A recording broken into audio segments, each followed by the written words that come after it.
This is our league, and this is your league. Broadcasting from the 55-yard line in Japan to the shores of the Great White North and everywhere around the world on Gridiron America Radio and the Sports History Network.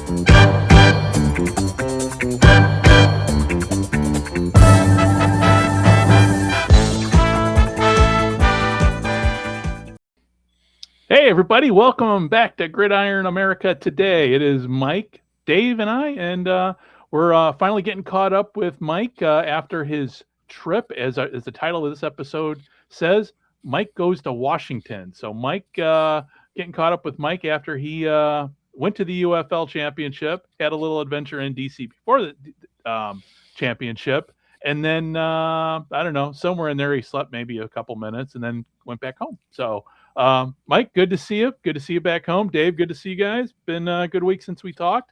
Let's talk football. Glad to be back, guys. Yep, same here. And so, Mike, tell us about the trip. Let's start from the moment you decided to go on the trip, and then just kind of your experience at the UFL and the UFL, the United Bowl, and then we'll talk about the game itself. Yeah, the last few years, I definitely wanted to attend the United Bowl, and I figured this year's as good as any other year. Let's do it. So I went solo, but it was well worth it. As soon as I landed in D.C., I got acclimated. There were already advertisements for the United Bowl, so the city was definitely pumping some good vibes throughout the city for the game, and it didn't disappoint.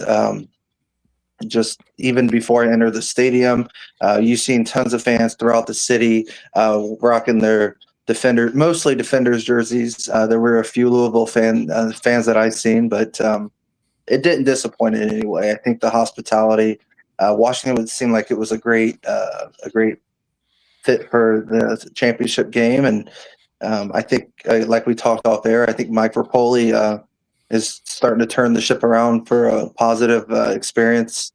And I'm excited to see what the future holds. But it was from start to finish. The weather held out on game day, and a little sunny, a little warm, but that's football. So it was fun. And when you got, past UFL championships and past XFL championships haven't been, I would say, Dave, help me out if I'm trying, what's the word I'm searching for? Have been kind of underwhelming as far as a finished product goes.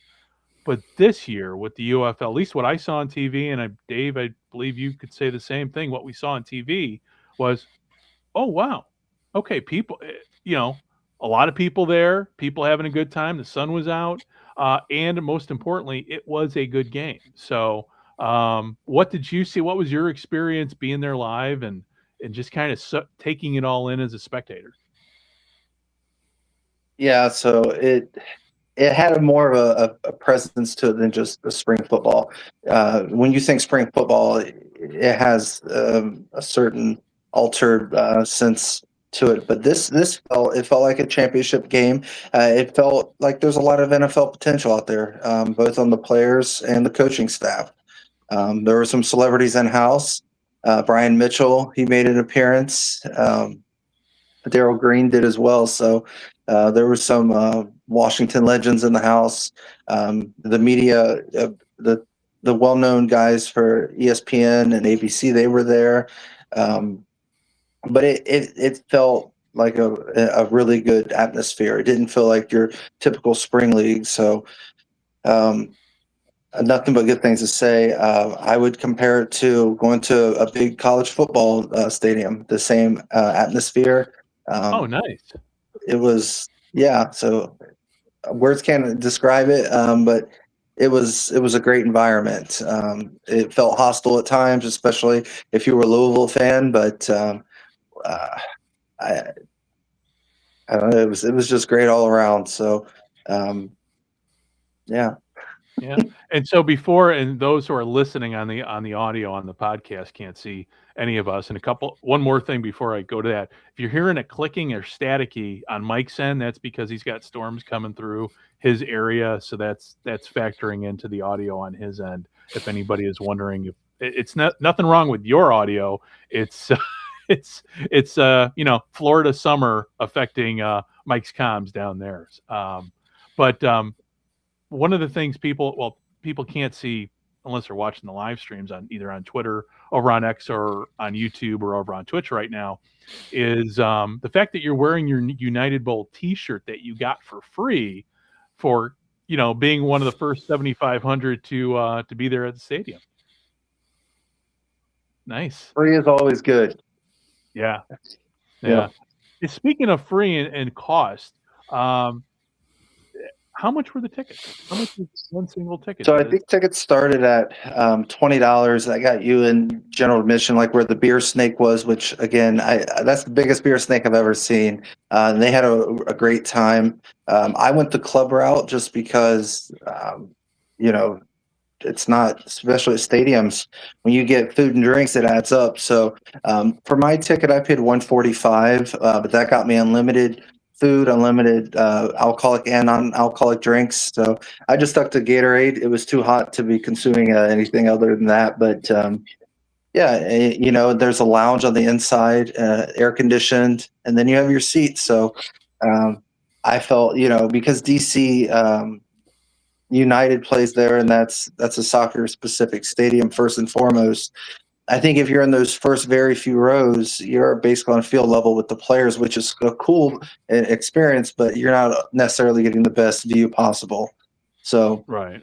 I think with the club level, it's the equivalent to going to be your front row, your first few rows at a regular football stadium. So great view, great food, and indoor lounge with AC if needed. So definitely hit that up a few times, but man, it felt like a high caliber football game. It was exciting. The vibes were great from start to finish. And the halftime show, a lot of people, I guess from the television input, they were saying that it sounded like he was 50 Cent was lip syncing. He wasn't. He was a little hoarse, so maybe they were trying to correct the audio. But it was a great halftime show as well. And with the halftime show, I mean, when halftime started, did a lot of people just go for concessions or just hang around, stick to watch him play? They stayed in the seats. So a lot of people, including myself, ventured in the bathrooms about 3 minutes left before halftime. And then a lot of folks on the lower level that I was mentioning, they got to go on the field. So that was a cool experience for them. But everyone else in the stadium, I was looking around. I didn't see any empty seats. So they all were very intrigued to watch a good halftime show as well. And so that leads me into my next question. Let's talk about the game itself. The game did not disappoint. I even would dare say this might have been the UFL's 1958 moment, where it was a good game. It was a full stadium. It was on national TV, and the ratings were good, and people were obviously tuned in. And the only reason why, probably the fact that the game wasn't at night, is because you had the NBA finals going on right after that. So the UFL got pushed to the daytime. Guys, Dave, Mike, let's start off with how the game started and, kind of how it progressed. Because at first, when that game started, it looked like DC came out swinging. Yeah, so DC scored, I believe, on the first drive. Louisville was down 16-7 at halftime, so they overcame the deficit. But in the meantime, Louisville scored 6 points off turnovers.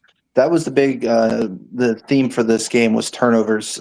Louisville had 2, DC had 3, and I think that really made the difference, especially when DC looked like they were going to score on that running play, and then Louisville stripped the ball and then recovered it in the end zone. I mean, that's a huge drive killer. That's a loss of a touchdown, I believe, for DC. and then Louisville took advantage of it on an interception as well as on that fumble, racking up 6 points. So again, you got to be sound in all three phases of the game. Special teams, I think DC was really on point.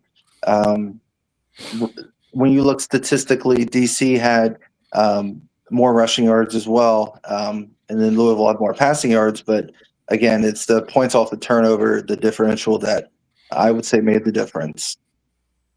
Yeah. Because it definitely didn't. Louisville didn't walk away with it. They had to earn this one, and it just seemed to me, and maybe I'm wrong, but it just seemed like DC ran out of gas at the end, because I know that and this is the thing too that they mentioned on TV, which I didn't even take into account, but it's like, oh, it's obvious where the teams were at on the sidelines. The Louisville was on what normally is DC's side of the field, because Louisville was the home team, and DC had to sit in the sun. And also too, Louisville figured out, let's wear our light, our more reflective uniforms, wearing, they're not white, but they're grayish, but they're a lighter color. So it means naturally they're a bit cooler. And DC is sitting in the sun with their bright reds. I don't know how much that factored into it, but because hot is hot when you've got, what'd you say before we went on? It was like 105 in DC that day or the weekend? On Friday, it was swampy. Yeah. And I think that at kickoff, it was like 88, 89 degrees, which is still, pretty toasty, especially for this time of the year. But I was about 20, maybe 25 feet away from the players and on the DC side, and I was feeling that heat with them. I look over and the Louisville sidelines had shade the entire game, and I think that definitely made a difference. That sun does beat on you. And you can tell just body in football, especially body language is so key. And by the halfway through the fourth quarter, maybe even just before that, DC's body language was, you could tell they were tired. They were getting frustrated. And I think mentally, it just was too much to overcome for them at that point. Yeah. Now, Mike, being there and seeing it happen, do you think the DC was impacted with losing Jason Bean? It seems like when he got hurt or re-injured his shoulder, the wheels didn't fall off the bus. The bus just seemed to stall, like as a collective team. Yeah, it's unfortunate that Jordan was not available, because I really think that would have made the difference. But kudos to Jason for doing his best, even on an injured shoulder before he re-injured it. He was, keeping it together the best that he could. But I would say that's a great way to look at it. As soon as he went down, the whole stadium went silent. You could see the players on the sideline. They kind of put their head down. And I think Perry did the best that he could. But again, when you're on your third string quarterback in the championship game in that situation, unless you're Ohio State in 2014 with Cardell Jones, I'm a Buckeye, so I got to mention that one. It's tough, especially you're not getting as many reps in practice or even throughout the year being QB number 3. So even when Perry got elevated to QB 2, again, he's not getting most of those reps. So that's crucial to being successful. But it's in football, as you guys know, it's a game of momentum, and I think any momentum DC had just came to an abrupt stop once Bean went down, and he went in the tent. I looked over, and he was talking with a few players. They were shaking their heads, and I think they all knew at that point that he was done for the game. So it's tough, man. But I think Bean going out was kind of the end all for DC, unfortunately. My other question, I have a couple other questions for you being at the game. What was the best food item that you were able to have? Listen, at any football game, you cannot go wrong with hot dogs. They didn't have burgers, so I'll take hot dogs. They had some barbecue chicken, corn on the cob, some stuff like that, but give me hot dogs. No bratwurst? I did not see any bratwurst. They had a lot of Bratwurst. salad bar items, but I don't eat salad, especially at a football game. Yeah, yeah. Maybe bratwurst and Polish sausage is just a Chicago or Midwest Milwaukee thing. That might be something for the Indiana Bears. Yeah, could be. Yeah, yeah. Well, we'll see if that actually happens because now there's talk, but that's a whole nother conversation. So, Mike, any more about the game? Any final thoughts about the game? I mean, it was.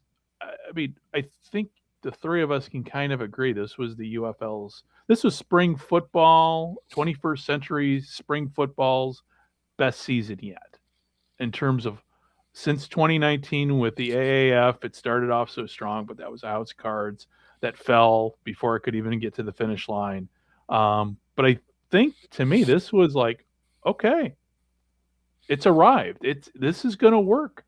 And you know, as I'm thinking that, I'm also thinking of the podcasters and the media and the media people who this year just kind of tapped out to the UFL. And for as much as I've had my issues and with some of them, I always loved their commitment, always loved their passion. Didn't always, there was always a difference between opinion and fact, which a lot of them, or in PR, in news, which a lot of them just could not figure out where the dividing line was. But I kind of felt bad for them that they really weren't around for this season because I would have really loved to have heard their perspectives. Reed Johnson over at the Markcast, Mike Mitchell, who I don't know, he's not even on X anymore, so I don't even know where he's at anymore. But these were the guys that have really, in the last 5 seasons, devoted much of their professional and personal lives to following the spring football in the UFL, the XFL, and the USFL. But unfortunately, and John Lewis, obviously, we know he's still following because he's a huge Louisville Kings guy, but he had issues, family issues, which you talked about on his YouTube page that kind of were pulling him away from covering the league for the rest of the season. We know he'll be back hopefully sooner rather than later. But yeah, no, the guys that had really covered it, a lot of the guys that they weren't around this season. I felt bad for them because this was the season the UFL has arrived and validated a lot of what they have done over the last 6 years. You guys, what do you guys think? Yeah, I think patience is virtue, and it's. I feel like we turned a new page finally, starting with the postseason. More so even before the championship game. I think we had 2 really good, solid conference championship games, and I felt like that set the tone not only for the championship game, guys, but also for the future of this league. It feels like it's a new chapter has been written, a new page has been turned, so to speak. There was an announcement that after the game, this was yesterday, I read, D.C. has already got 8,000 new season ticket holders. So, I mean, that's great to hear. That was especially for it being the UFL and spring football, that was the most amount of media I've seen on a sideline. So different media outlets throughout the country, and even further than that, were there just exposing the sport for what it is. And even props, even though they may have confiscated my selfie stick, props to security as well for holding it down. You brought a selfie stick. Oh man. So I use it. I'm using it right now. I was able to get it back at the end of the game. All right. But I use it more for a stabilizer for when I'm on videos like now. So yeah, it's easier than just trying to hold a phone. But that's true. I went through security. They said it's fine, and then there was a level 2 type of security. They said you can't have that. We need to confiscate it. I'm like, I understand. I didn't want to argue. Didn't want to be that guy. So no. they said you get it at the end of the game. Because no matter what, if you argue, you're still going to lose the argument. That's it. Because they're the gatekeepers and they don't care. So you just take it on the chin, and it is what it is. But kind of going back to coming full circle, rather. Again, I feel like this is the start of a new chapter. It's exciting. Rapoli mentioned that he doesn't believe any of the teams are going to be relocating and then starting in 28, I believe. We're going to have Oklahoma City, and then another team to be announced. So I think the future is going bright. That's my 2 cents. Yeah. Okay. All right. And okay, so we had the UFL championship and the United Bowl, and that actually wrapped up the entire weekend of football. But we started off the weekend of football on a Thursday night up in Canada, up in Winnipeg. And Mike, were you able to watch the game before we get into it? Were you able to watch the Winnipeg game? I was not. I was fully focused on this past weekend with the championship, and now that is the dust is settled with that, my focus is now segueing into the CFL. Trying to get caught up with that and going full forward with that from now until the Grey Cup. Okay. All right. Well, let's start out. Well, Dave and I will carry the load on this, and you ask us the questions. Then, if you've got a question about the game, ask us, because I've got the team stats up here right now and the player stats. Dave, in watching this game here, Hamilton made a statement. They came out swinging. They sure did, and to be honest, this was probably, I mean, it was still a very good game, but the least exciting of the 3 games over the weekend. True. True. No, but it was definitely a statement, definitely a statement by Hamilton. Basic, just where they are after last week, coming in, Bo Levi Mitchell not getting a touchdown pass, is still having a very good game, stat wise, but the turnover left a bitter taste in their mouth, especially in overtime, which ended up losing the game. But to go into Winnipeg, regardless of where the Blue Bombers are with their roster, to go in there and win with I think it was their 15th consecutive sellout is impressive. And to do it in that fashion, to score 37. And to do it in a Winnipeg sort of way, because I'm looking at the stats. Man, I didn't realize until I looked at it here just how much Hamilton ran the ball and how much they got on the ground compared to Winnipeg. I mean, the net offense, I mean, it's the numbers. Usually you see the reverse with the numbers. And, you know, the Blue Bombers pass more, but I mean, the rushing game and the giveaways by Winnipeg, and even I think, and the sacks too. Those, yeah. Well, and I think it's going to be. I think people are going to. I think they're going to be surprised to see how much Winnipeg's offense is going to change this year under Tommy Condell. He's the new offensive coordinator. He is more of a passing offense style than running, which is, if you really think about it, having Brady Oliveira as your running back, and then to go, okay, we're gonna throw the ball more and not give it to him. You're like, are you kidding? He's one of the best running backs in the CFL, if not the best, and he only had 32 yards. And Condell has a spread offense. He's going to use Collaros, and he's going to use. They have bringing over Tim White. They have Nick Dembski. They have great receivers, and I think they're going to sprinkle in the run. And in a non-Brady Oliveira way, he had 6 receptions. He had 8 rushes and 6 receptions. So I think you're going to see a different Winnipeg style on offense. And as you said, it was just ironic that Hamilton beat them playing Winnipeg Blue Bomber ball in their stadium. I mean, I'm still a little upset that I misspelled. I didn't realize it's Roundtree, Hamilton's running back. I thought it was Roundtree with a D. So when I was in my CFL fantasy football draft, I kept misspelling his name, so I ended up not drafting him. And then literally like 2 picks after mine, when I wanted to get him, it was the right spelling. And I was more bitter that the CFL fantasy site, if I just started typing his name, he didn't pop up. You had to either spell it absolutely correctly or you don't get him. But no, yeah, exactly. So I'm 2-0 after 2 weeks, so I'm not complaining that much. But yeah, that's something we dropped. That's talking fantasy ball. It's something we dropped the ball on with our little podcast. Excuse me. We didn't do a fantasy league. Of course, I'm sure there's still time for us to do it. certainly.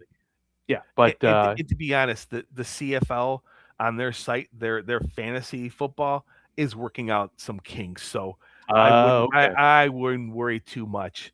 All right.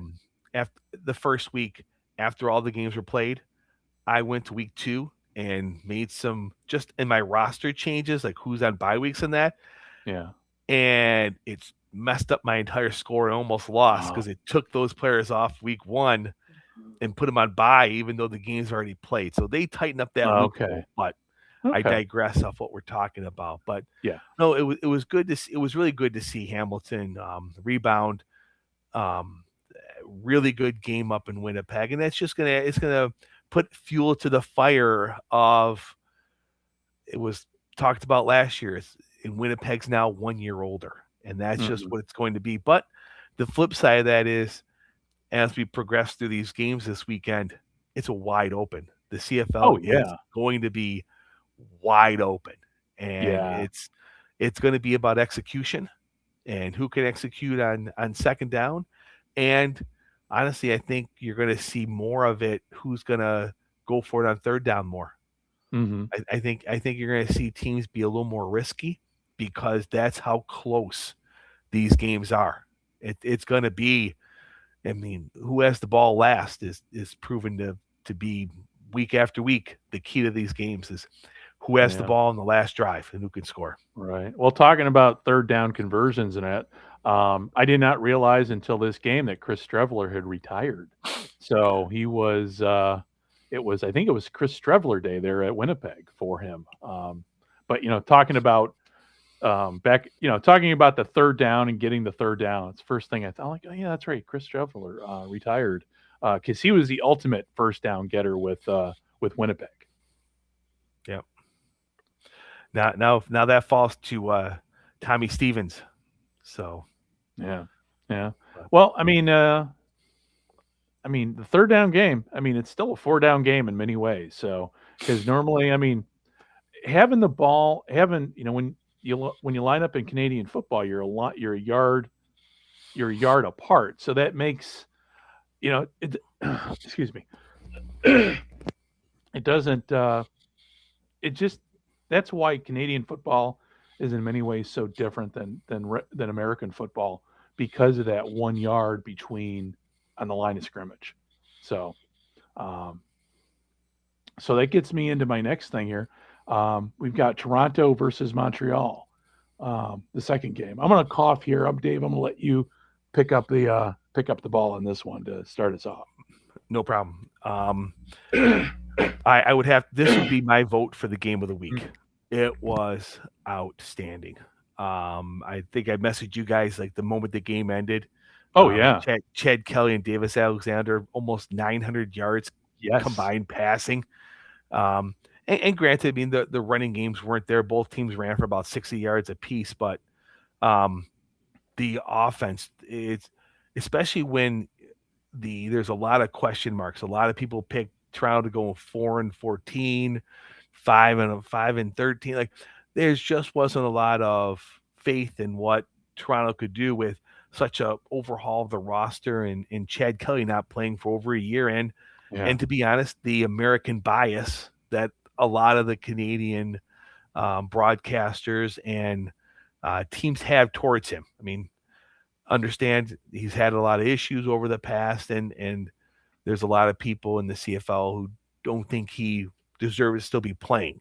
So, and a lot of people who actively root against him, but to not play since November of 24 and to throw for 445 yards is just outstanding. I mean, he looked crisp on his passes. He had full control of the offense from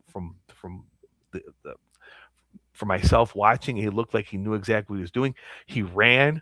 He slid a couple times on a few running plays. It was. He didn't miss a beat. No, it looked like he had a really good training camp, and he has the weapons. And once again, it's going to come down to October, November, being able to run the ball, and that's what it Right. really like.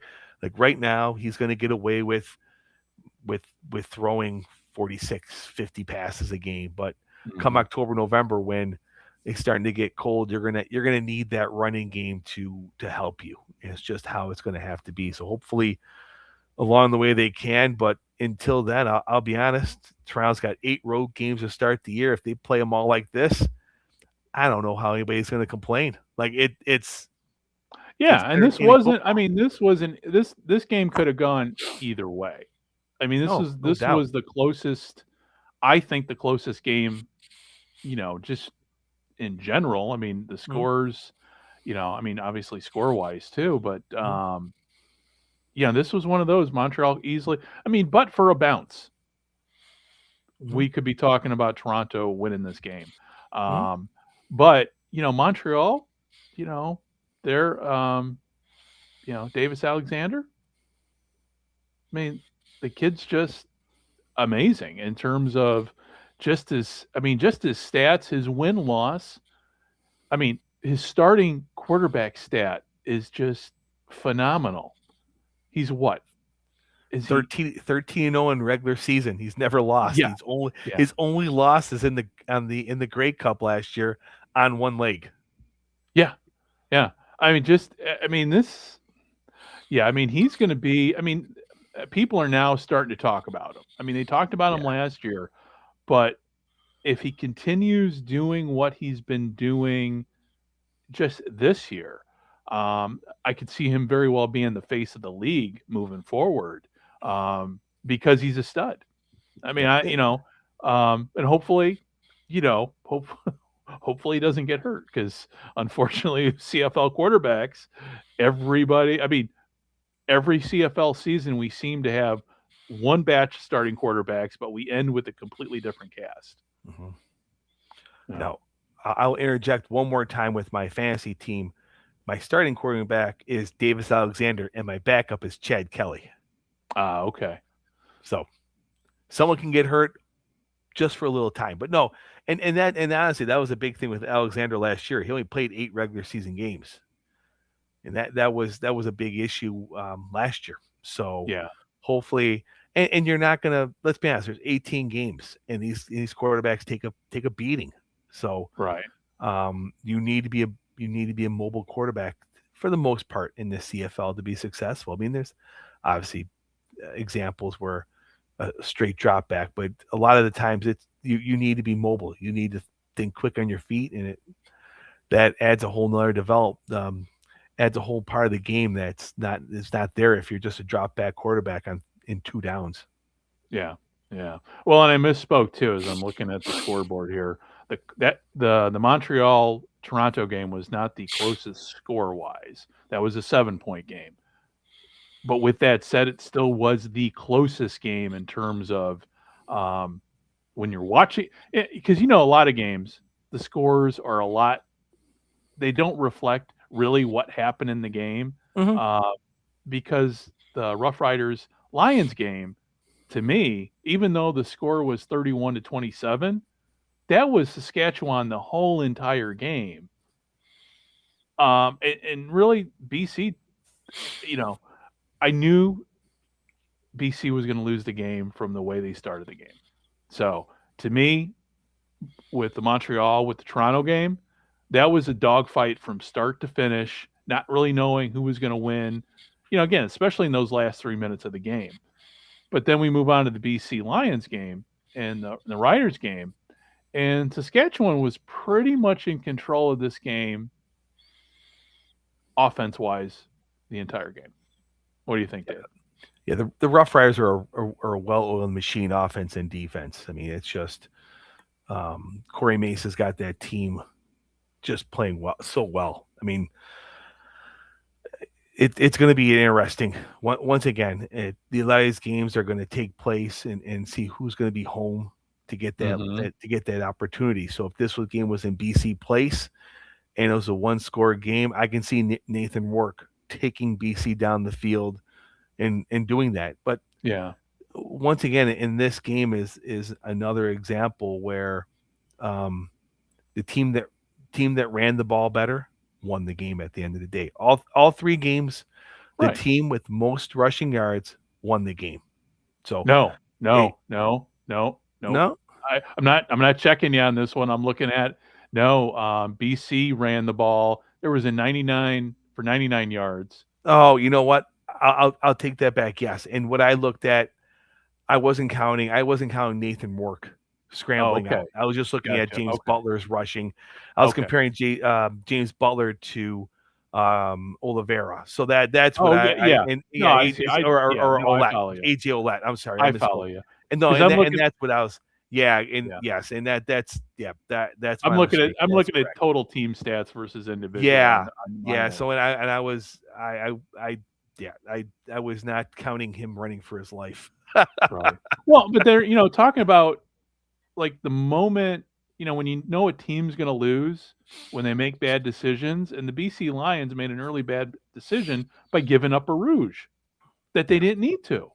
And I'm like, what are you doing? What are you doing? Because I'm a BC Lions fan. I'm like, and I knew that was going to haunt them the rest of the game because it was a 4-point game instead of a 3-point game. Yeah. I'm curious. I'm curious with that if some of that had to do with not understanding the rules. Like I think that's what it was. I mean, you bring in players and if you're Canadian, you're well versed on the rouge rule. But if you're and if you're an American coming in and that ball's kicked 20 yards deep in the end zone, you're okay, we'll just down it. It's just not something you're always thinking about where, right.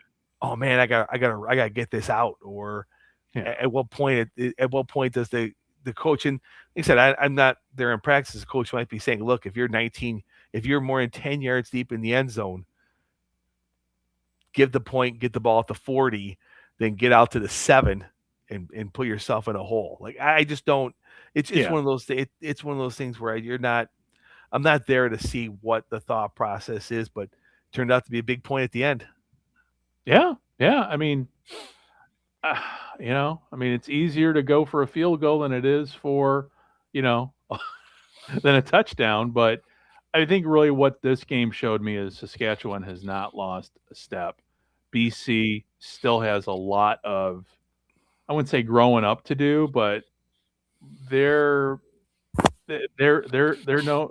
not there yet. And I'm a Lions fan, and I the one thing the Lions had going for them this game over Saskatchewan was the uniforms, because BC came out in their new whites and with their silver helmets, and they look sharp. But besides that, they were not the better team that on that day. But no, this season's going to. But all the games were close. And realistically, even with the BC Lions game, I mean, but for maybe a bounce or two, this game could have easily gone the other way. But with the Riders Lions game, to me, it was the Riders all the way, because I knew they were going to win after that first kickoff, just the way they punched the ball in. They got the first score, and after that first score, I'm like, yeah. So BC was kind of pretty much playing catch up the entire game after that. But yeah, no, it was a good week overall of football. 4 close games, 4 good games. I mean, entertaining really from start to finish. And, hopefully we got 4 games coming up this weekend, which I don't even know if we really need to preview, because, again, we're still in the early stages of the CFL season. But I think the key takeaway from all these games the last 2 weeks is I haven't heard of any major injuries from anybody. And I think that's as we move into week 3, which to me is always kind of the start of the real CFL season, because it just seems to me the first couple games are still kind of preseason. People are still figuring stuff out. As we move into week 3 and deeper into summer, that's when we're going to start seeing, some more injuries. So any final thoughts on any of the games that we talked about? What I will say is it's great to see, and this was, I think, the UFL had this all year and the CFL's had this to start the year, is consistent, reliable offensive play. I think that's really helped. I think it's helped the UFL many times over, and just typically it's always been the defense that came out firing on all cylinders, and the offense had to play catch up, and it took forever. But throughout the season, it was really good to see offense running the ball, passing the ball, scoring points. I think that was great to see. And the same thing with the CFL. The CFL it's always been more of an offensive league than, say, the NFL, but it's been really good to see. I mean, defense are still making stops. Offenses are still making plays, but it's not 13-9 in the CFL game. Right. The games are in the 30s, the games are in the 30s, 20s. They're scoring, it's entertaining, and it's all across all the different outlets in Canada. It's been a great start to the CFL season. Yeah. I don't see if anybody's complaining about the CFL, and we know on social media there are a lot that are, but it's entertaining football. And I think that's really what it boils down to. The rule changes are going to come into full effect next year, but if they keep playing football the way they're playing this year and they translate to next year, I don't really see what anybody has to complain about. I mean, I understand why people are complaining because they don't want to lose the 55-yard game. They don't want to lose the tradition. But, I mean, well, Mike, you're not an old guy, but Dave and I are old guys. As much because I posted on X, hey, and I think I kind of speak for all of us when I posted that. Hey, we don't necessarily like the game changing, but the game's changing, period. And if it means, I think John Candy would agree. If by changing the game, it means for the CFL, it means that the league is, on a financial standpoint, it's going to be around for a much, going to be profitable. The league's going to be around. I just would wonder what John Candy would have thought. Because after he died, that's when the wheels kind of fell off the bus of the CFL in terms of financial, American expansion, pandemic. I mean, there's been a lot of drama with the league the past 30 years just off the field. But I wonder what he would have thought about where the CFL is at and going into with the rule changes and the game changes, all of which that the owners wanted. And I know the owner of the BC Lions was very positive in his statements. I don't know if it was with Third Down Nation but it was an interview. I can't remember if it was 3 Down Nation. Hey, this is what the owners want. The owners are, this is a business, and I mean, we're just all fans, and we're all fans of professional football. Therein lies, the first word in professional football is a business name. It's all about making money and, people earning a living. So I don't know if people keep their jobs and, nobody goes broke and we're able to watch football and enjoy ourselves and have these talks and enjoy being fans. I don't have a problem with the rule changes. If that means our favorite, football in Canada is going to be around for a very long time. So you guys, what do you guys think? Yeah, I think that, especially as you mentioned, Greg, anytime you can get a situation where all of the owners agree to changes, I think that's really good. And I think all the owners are on the same page. And then you start getting the talks of expansion to get an even amount of teams throughout the league with the new rule changes as well. I think we're starting to turn a stone rather with the evolution of the Canadian game. And that goes past what I just mentioned. Even if you look at the game itself, quarterbacks are becoming more mobile. We're starting to see more athletic prowess than I'd say ever before. Obviously in October and November, the teams that are able to successfully run the ball are going to have a really good shot of being in the Grey Cup. But from a league-wide perspective, I think they're finally starting to get the streaming and the television thing sorted out, especially for the international audience. The rule changes, I think, although some people may not like them, I think it's going in a positive direction. listen, we don't have to like all the changes, but we should embrace them because evolution and change is not always bad. It can be a good thing. So I personally am looking forward to those things one day at a time. And I know it'll be bittersweet when the 55-yard line's not there, but amongst other things. But again, if this is something all the owners agree upon, and again, if we can get a 10th team, I think that's nothing but good news for the CFL fans both in Canada and abroad. Yeah. And even though the 55 yards going away, it still lives on our hearts here because it'll always be from the 55-yard line how this podcast originally started. And since we're on the Sports History Network, from the 50, our as you hear in the show at the very beginning, from the 55, that's kind of where we started with Canadian football history, which gets me into my final thing here as we get close to wrapping up the show. I just wrapped up a great book called The Life and Teams of Johnny F. Bassett. And it is about, Dave, help me out here as I explain who John Bassett is for, I know, Mike, you know who John Bassett is, right? I believe USFL, right?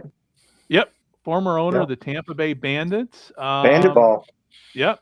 And before that, he was the owner of the Memphis Southmen, originally the Toronto Northmen in the old World Football League. And it is a great book, and I don't have the book in front of me. You can look it up on Amazon because it is there. It's available for Kindle, which I have, which is what I read it on. But it's a fascinating book about the life and times of the man who is in many ways responsible for, especially in the 70s, the rise in NFL player salaries, because he was the man who robbed the Miami Dolphins of Jim Kick, Larry Zonka, and Paul Warfield. He broke up the dynasty that was the Miami Dolphins of the 70s. And had he not offered the three of them a boatload of money, would the Pittsburgh Steelers have been the team of the decade? There's a good reason. There's plenty of room for speculation, which we might do on our alternative sports history show later down the road. But it begs the question, what if? But it is a fascinating history of not only the World Football League, also his time as owner of the Birmingham Bulls of the World Hockey Association, and then eventually the owner of the Tampa Bay Bandits. And there's a little bit of politics in there in the book, but not much, for obvious reasons with the USFL. But when it came to the USFL and the success of the USFL, he was fully committed to sticking with the Dixon plan, and the way he was building his Bandits was working because they had the highest, I think either the highest attendance or the second highest attendance in the USFL on average. And but they were also out drawing the Tampa Bay Buccaneers too. So, but anyway, it's on Amazon. I'm going to put in the show links here, and the show notes here for people that want to read it. It's a really, really good book. Hopefully I can get the author on at some point here for an interview to talk about the book. So if you guys can read the book, that'd be awesome too. It'd be nice to sit down with an author and talk about the book, because it's must reading. If you're a spring football fan, I think it is must reading. So, all right. Well, listen, with all that said, any final notes, any final words before we wrap up here? This is our first live stream using a new streaming service, using Streamlabs this time. So hopefully, fingers crossed, that I hit the end stream button, things will go exactly the way we want them to go here. So final thoughts, guys? Dave? Friday night CFL and then a triple header on this Saturday, 1, 4, and 7 p.m. So, dude, it's gonna be so brutal for me over here. I know. I'm so sorry. Oh man, that's the worst part about being on the opposite side of the world is like my wife would be like, "Are you going to get up and watch a game?" I go, "No, I'm not getting up that early to watch a game. I just can't." So, but thank Well, God for CFL Plus and on demand for the next 48 hours after the game, I can still watch the games. yep. And then the following weekend, it's Thursday. It's one game Thursday night, one game Friday night, one game Saturday night, one game Sunday night. So, Oh, thank God. Thank God. That's a solid 2 weeks of football. And Yeah. Greg, I share your sentiment. When Japan plays, it's the same thing. We're on the opposite end of the spectrum. So, Oh yeah. uh, Yeah. the Rice Bowl's being played at 4 a.m. and I got to be at work at at 8 Zero a.m. dark So, 30, yeah. yep. Yeah. And the X League this year, they're kind of all over the board with games, and it's hard for me to keep track. Um, as much as I'd like to keep track um, of the X League. I mean, I'm to the point now with football. It's like, okay, X League, CFL. I'm going with the CFL this year. I think I'm going to take kind of a year off. I mean, I'm following the X League. Don't get me wrong, but just devoted to the X League in terms of scores and time and commitment. But we'll be talking about more X League ball as we kind of move into fall, because the thing is with the X League, this used to be it's X League Premier. It's what they decided to do with the X League was take all the spring exhibition games and make those actual games that count in the standings. But really, with the X League, it still comes down to the three major teams: Obic, Panasonic, and Fujitsu. And Obic, Obic's nobody. You can't sneeze at Obic this year because they almost won the Rice Bowl last year. But so we'll be talking more X League as we move along deeper in summer and get towards the fall. Try to fit that in here. So, but hey, with all that said, for everybody who's listening, everybody who's watching, we are on social media. We're on X at Gridiron AM Radio. And really everywhere else, we are at Gridiron America. Instagram's at Gridiron America. We're on Threads. And also, too, I mean, if you want to follow me, because I got my Gridiron Marvel X account, and yeah, if you like 80s, 70s nostalgia and hot takes and all that stuff, follow me at Gridiron Marvel. And guys, do you guys have, because you guys really aren't that active on social media, are you? I'm really not personally. I don't do X, and then my Facebook, Instagram is mostly just me and the family. So Yeah. lots of pictures of the kids, and some football stuff along the way. But Yeah. me personally, not so much these days. Right. Dave, I Same know here. you're not. Same here. I have to do a little bit more because I have to run our socials for where I work. Yeah. But that's just Facebook. I mean, there's no need to. But Yeah. let's put it this way: I'm on there because kind of need to be, and then you're able to catch up with other things other people are doing. So that really is. If honestly, if I didn't have to, I wouldn't. Let's Just be quote honest. Marshawn Oh, yeah. Lynch: "You're there so you don't get fined." Yeah. There you go. Yeah. There you go. But you can find everything if you just go to gridironamerica.net. That goes to our blog page, and we're posting all kinds of good stuff there. Just nerdy football stuff, historical stuff, and but again, we are part of the Sports History Network, and we are going to be starting a new show. Hopefully, come here. I'm still in the process of working on it, and that's the Alternative Sports History Show. Yeah, Alternative Sports History Show. If you go to the Sports History Network webpage, you can find a link there. I'm still working out the details in terms. I've got all the software in place now for our sims that we're going to be doing. So, but I got to spend quality time and just kind of old school pen and paper, kind of figuring out where we're going. And we've got a group of guys at Sports History Network, authors, researchers, and everything. They're all on board with the project. So we're going to have, as time moves on in 2026, you're going to hear us, at least once a week, maybe twice a week, depending how often we decide to do the Alternative Sports History show over on the other channel that I've set aside for us. So, all right, with all that talking, guys, I'm going to sign off from here. And, for next week, we'll be talking 4 CFL games rather than 3. So, it'll be interesting to compare notes, and hopefully it's an exciting weekend of football. So, all right. On that note, thank you very much. Thank you very much for everybody who's tuned in, watching either on YouTube, streaming podcast, even via our website, because there's a link to the YouTube, the live stream that we're doing right now. And we'll be talking to you next week. Bye-bye.